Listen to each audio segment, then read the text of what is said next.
Napatulong kasi siya na balikan mo daw siya. Huwag na daw kayo maghiwalay. Ba't ikaw nakikipag-usap? Alam mo naman yung kaibigan ko na yun, mahihain kasi yun. Mahihain, pero pag nasa party ako, ang lakas manermon sa telepono. Asa na mahihain doon? Dapat siya nakipag-usap.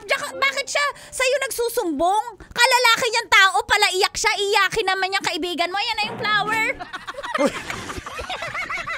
Hoy, grabe! Ikaw ba karelasyon ko, Bong? Ikaw ba yung boyfriend ko? Para ikaw makipag-usap sa akin? Ay, wala ba siyang bayag? Ay, munganga mo, pero...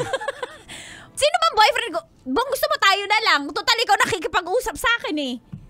Gusto mo tayo na lang, mas okay ka pa kasi ikaw yung lumapit sa akin. Ikaw pa nagbitbit ng bulaklak. Sino ba yung boyfriend ko dito?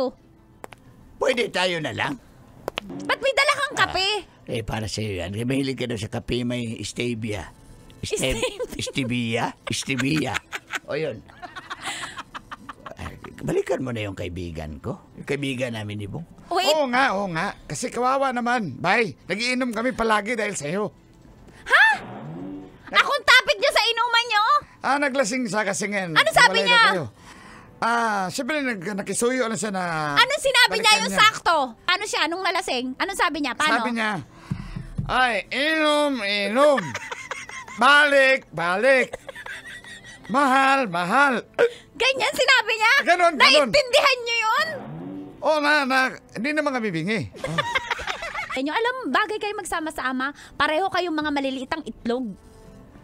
Sunod-sunod Hoy, kayo sa excuse me, malaki yung akin. Paano sa kamay? Paano? Gano'ng anak sa Miracle fruit. It's a miracle. No, Sabihin mo kung It's stop, ha? miracle fruit. Sabihin mo kung stop. Sige. Palakihin mo pa. Tagal. Stop! Ang laki. O kaya nga sakang na ako eh. Nasakang ako ba dahil sa miracle fruit? Ganito kalaki. Ang liit yan. Nunal lang yan, nunal. Hindi, balikan. Hindi ko babalikan yung kaibigan nyo. Maski kausapin pa ako ng kapitan ng barangay nyo, hindi ako makikipagbalikan. Maayong adlaw, ako ang kapitan. At ako ang inyong sulugoon. Dapat inuuna nyo po yung lubak-lubak yung kalsada, hindi itong relasyon ng iba.